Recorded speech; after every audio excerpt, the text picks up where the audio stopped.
Hi and welcome to another episode of Matt Makes, the show where I make things. Today we're making a toy truck.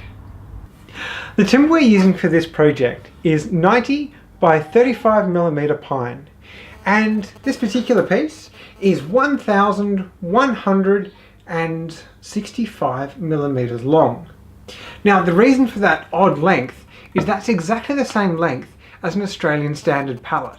So you could use a pallet stringer for this project, but instead I'm just going to use a bit of pine because I didn't have a pallet lying around.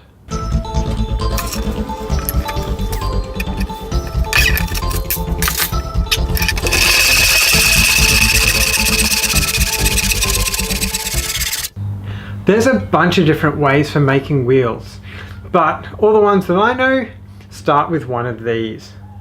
So this is a hole saw. This particular one is 70mm, and that allows us to get a nice cylinder of wood which we can either use as a wheel straight away, or as you'll see later, we're going to dress it up a bit using the lathe.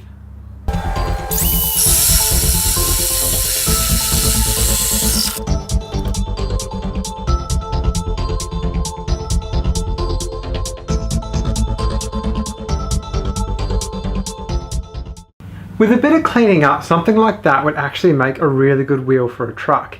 But we're going to clean them up on the lathe and make them look a little bit fancier.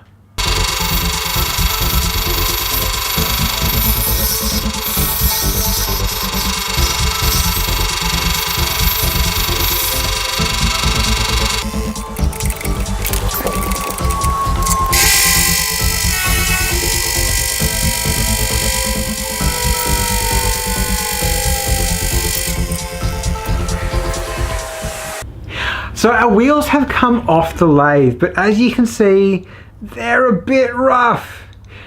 We are using pine here, and pine doesn't turn particularly well. It's a softwood with a really open grain structure. But that's okay, because we can sand them down. Now you could do that by hand, but I've got this attachment which goes on my drill, so I'm going to use that and it'll make things a bit faster for me. So this might look like overkill, but it's the best way to protect yourself from dust if you've got a beard.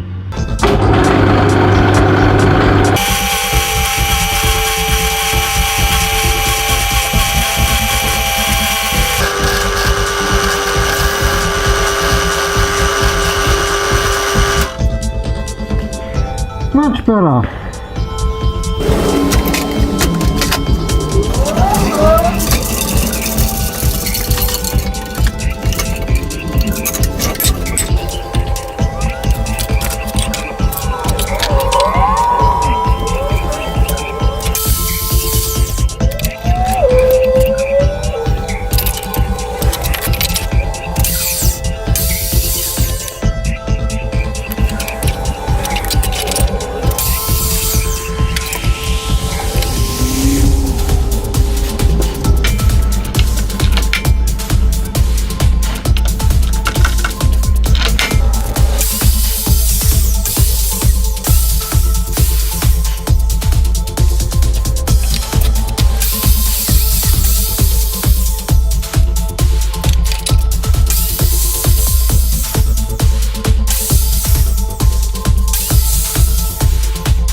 Here's our truck mounted upside down in the bench. And you'll see that I've used slots rather than holes for mounting the axles. And that's so that our axles can sit in there, but they can also move up and down a little bit, and also side to side. And that means that I can put in some of this foam, and we can make some springs for our axles and have suspension on our wooden toy truck.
I hope you enjoyed that build as much as I did, and it's inspired you to make your own wooden toys. If you do make one of these, let me know in the comments below. I'd love to hear if these videos are having an effect. And as always, click those like and subscribe buttons if you want to see more of Matt making stuff. I'm Matt, and thanks for watching.